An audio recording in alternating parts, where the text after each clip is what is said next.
Assalamualaikum warahmatullahi wabarakatuh. Halo, selamat pagi semuanya. Perkenalkan, saya Gelis Diani Anugrah dari jurusan Pendidikan Sosiologi 2019 siap untuk mengikuti kegiatan PLP tahap 3, yaitu membuat video pembelajaran. Dalam video pembelajaran kali ini, saya akan memaparkan materi untuk sosiologi kelas 10, yaitu tentang KD 3.2, mengenali dan mengidentifikasi realitas individu, kelompok, dan hubungan sosial di masyarakat. Tujuan pembelajaran kali ini diharapkan peserta didik dapat mengenali dan mengidentifikasi realitas individu, kelompok, dan hubungan sosial di masyarakat. Nah, anak-anak, apa sih individu, kelompok, dan hubungan sosial di masyarakat itu? Seperti apa sih? Baiklah, kita simak materinya. Sebagai makhluk sosial, manusia sering melakukan interaksi dengan orang lain karena mereka saling membutuhkan. Kebutuhan manusia itu kan bermacam-macam.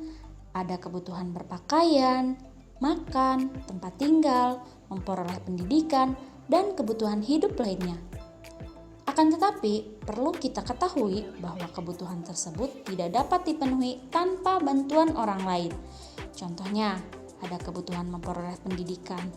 Ketika kita ingin belajar, maka kita membutuhkan sekolah, guru, kepala sekolah, penjaga sekolah, dan sebagainya. Untuk apa? Untuk menunjang aktivitas belajar kita di sekolah. Maka untuk memenuhi kebutuhannya itu, individu saling mengadakan hubungan satu dengan yang lainnya. Adanya kebutuhan-kebutuhan dan hubungan-hubungan ini mengarahkan individu untuk hidup bersama dengan orang lain, sehingga terbentuklah suatu masyarakat. Tahukah kalian apa itu individu? Individu merupakan unit terkecil dari suatu kelompok masyarakat. Istilah individu ini berasal dari bahasa Latin, yaitu individuum, yang artinya kesatuan terkecil. Jika kita definisikan, individu berarti orang, seseorang, atau perorangan. Individu bersifat tunggal dan satu kesatuan yang terbatas. Antara individu yang satu dengan yang lain tentunya memiliki perbedaan, di mana perbedaan tersebut itu meliputi perbedaan watak, perbedaan karakteristik yang ia miliki, yang diperoleh sejak individu tersebut dilahirkan. Selanjutnya ada kelompok sosial. Menurut Suryono Sukanto, kelompok sosial diartikan sebagai kesatuan-kesatuan atau himpunan manusia yang hidup berdampingan karena memiliki hubungan yang saling timbal balik dan saling memengaruhi satu sama lain. Sedangkan, menurut Robert K. Merton, kelompok sosial adalah sekumpulan orang yang saling berinteraksi sesuai dengan pola yang telah mapan. Hubungan antar manusia dalam himpunan itu bersifat saling memengaruhi dan dengan kesadaran untuk saling menolong. Dengan demikian, dapat kita simpulkan bahwa kelompok sosial adalah kumpulan individu yang memiliki hubungan dan saling berinteraksi, sehingga mengakibatkan tumbuhnya rasa kebersamaan dan rasa memiliki.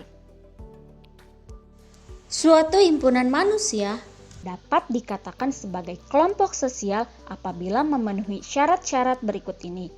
Yang pertama, memiliki kesadaran sebagai bagian dari kelompok yang bersangkutan. Artinya, setiap anggota kelompok mengetahui dan sadar betul akan dirinya yang menjadi bagian dari sebuah kelompok serta siap untuk menjalin hubungan timbal balik dengan anggota yang lainnya.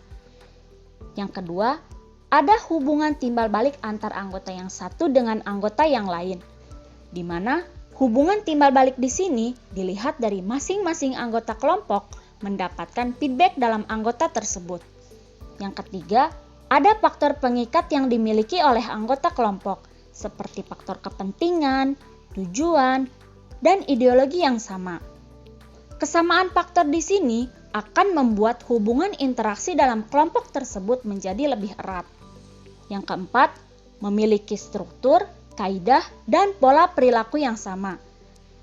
Struktur yang terdapat di dalam suatu kelompok sosial memungkinkan setiap anggotanya memiliki peran, fungsi, dan hierarkinya yang jelas. Yang terakhir, bersistem dan berproses.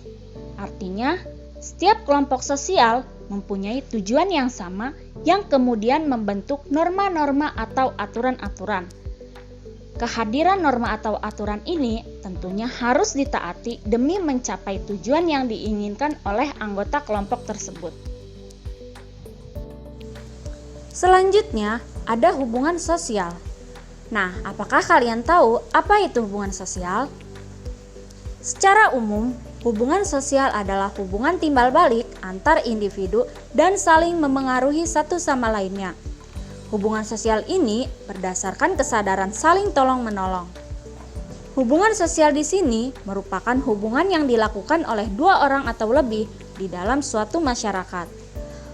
Unsur yang mendasari hubungan sosial adalah interaksi sosial. Nah, dalam hubungan sosial ini artinya terdapat interaksi sosial yang terjadi antara individu dengan individu, individu dengan kelompok, dan kelompok dengan kelompok.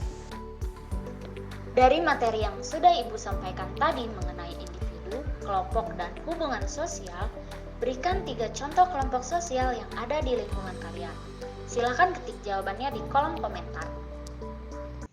Baiklah, itu saja materi yang dapat Ibu sampaikan. Semoga bisa bermanfaat dan bisa memotivasi kalian untuk lebih semangat lagi dalam belajar. Sekian.